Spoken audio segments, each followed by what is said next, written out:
سن 1970 کی دہائی میں مشرقی وسطی کے نقشے پر دو ایسے ملک تھے جن کی دوستی کی مثالیں دی جاتی تھیں۔ ایک طرف ایران کا تیل تھا تو دوسری طرف اسرائیل کی جدید ترین ٹیکنالوجی۔ دونوں ملک ایک دوسرے کے لیے ناگزیر بن چکے تھے، لیکن پھر ایک ایسا دن آیا جس نے اس گہری دوستی کو ایسی دشمنی میں بدل دیا جس کی آگ آج پوری دنیا کو اپنی لپیٹ میں لینے کے لیے تیار ہے۔ لیکن آخر اس دوستی کا انجام اتنا ہولناک کیوں ہوا؟ آخر وہ کون سا انقلاب تھا جس نے دو بہترین دوستوں کو جانی دشمن بنا دیا؟ ایران نے اسرائیل کے بارڈر پر اپنی خفیہ فوج کیسے تیار کی؟ اسرائیل نے ایران کے ایٹمی پروگرام کو روکنے کے لیے کون سے خطرناک آپریشنز کیے؟ کیا یہ دشمنی اب براہ راست ایٹمی جنگ کی طرف بڑھ رہی ہے؟ اور کیا مستقبل میں ان دونوں کے درمیان صلح کا کوئی امکان باقی ہے؟ آج کی اس ویڈیو میں آپ ایران اور اسرائیل کی 45 سالہ دشمنی کی وہ مکمل اور پراسرار کہانی سمجھیں گے جو شاید آپ نے پہلے کبھی نہیں سنی۔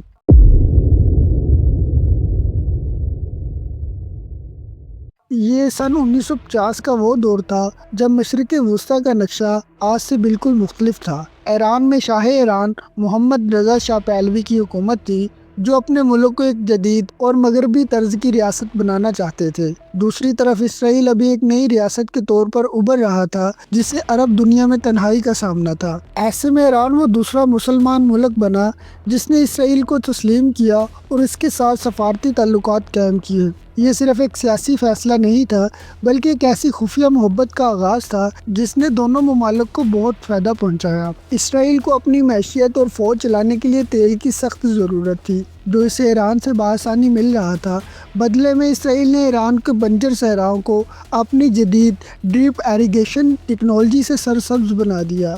یہاں تک کہ تہران کا مشہور مہرآباد ایئرپورٹ بنانے میں بھی اسرائیل انجینئر کا بڑا ہاتھ تھا۔ دفاعی محاذ پر تو یہ دوستی اس حد تک گہری تھی کہ اسرائیل نے ایران کے بدنام زمانہ انٹیلیجنس ایجنسی سیواک کی تربیت کی تاکہ خطے میں کسی بھی قسم کے انقلاب کو روکا جا سکے۔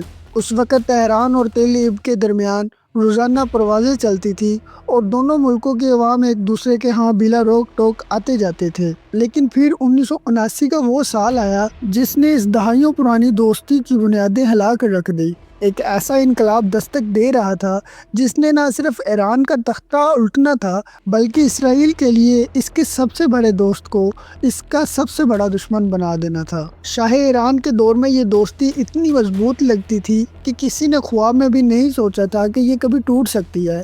لیکن پھر تہران کی سڑکوں سے اٹھنے والے نعروں نے نہ صرف شاہ کا تختہ الٹ دیا بلکہ ان دو ملکوں کے درمیان ایسی دیوار کھڑی کر دی جو آج 45 سال گزرنے کے بعد بھی پہلے سے اونچی ہوتی جا رہی ہے۔ فروری 1979 میں جب آیت اللہ خامنئی 15 سال کی جلا وطنی کے بعد تہران واپس پہنچے تو ایران کی خارجہ پالیسی میں 180 ڈگری کا بدلاؤ آ گیا۔ اب تہران میں اسرائیل کے لیے دوست کا لفظ ختم ہو چکا تھا اور اس کی جگہ صہیونی ریاست اور چھوٹا شیطان نے لے لی تھی۔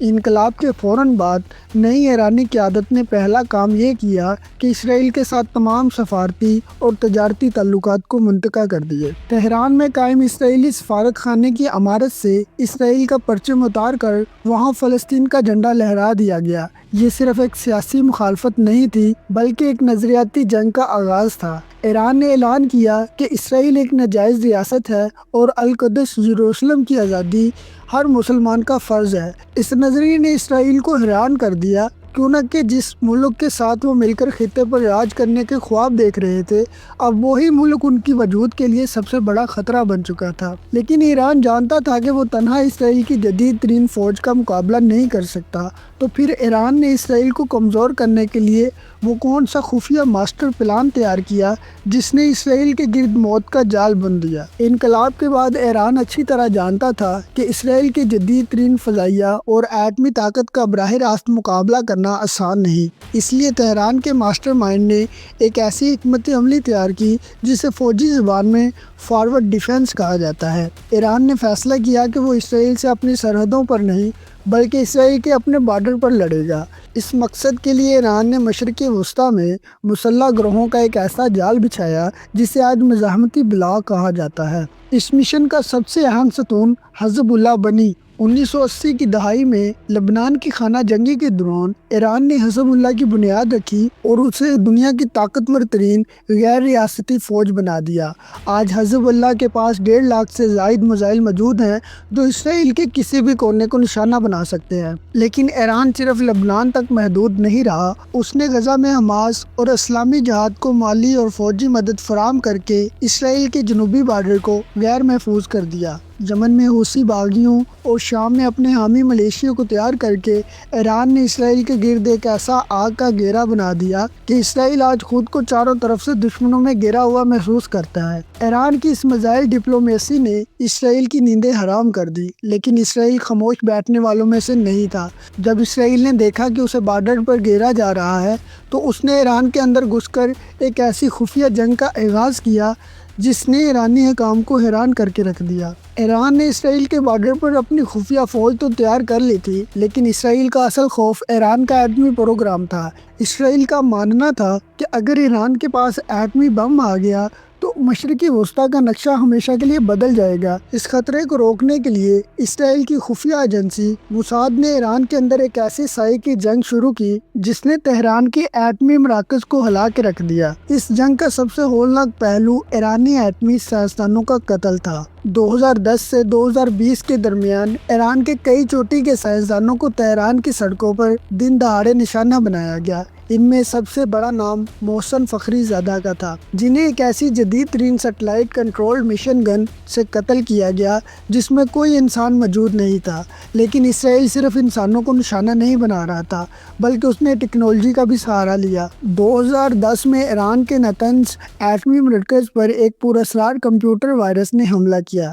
اس وائرس نے ایران کی ایٹمی مشینوں کو اندر سے تباہ کر دیا اور یہ تاریخ کا پہلا موقع تھا جب کسی ڈیجیٹل کوڈ نے کسی ملک کی مادی تنصیبات کو برباد کیا تھا۔ دہائیوں تک یہ دشمنی سائے کی طرح چھپ کر لڑی جا رہی تھی۔ کہیں ایک دوسرے کے جہازوں پر حملے ہو رہے تھے تو کہیں پراکسیز کا سہارا لیا جا رہا تھا۔ لیکن اب وقت بدل چکا ہے۔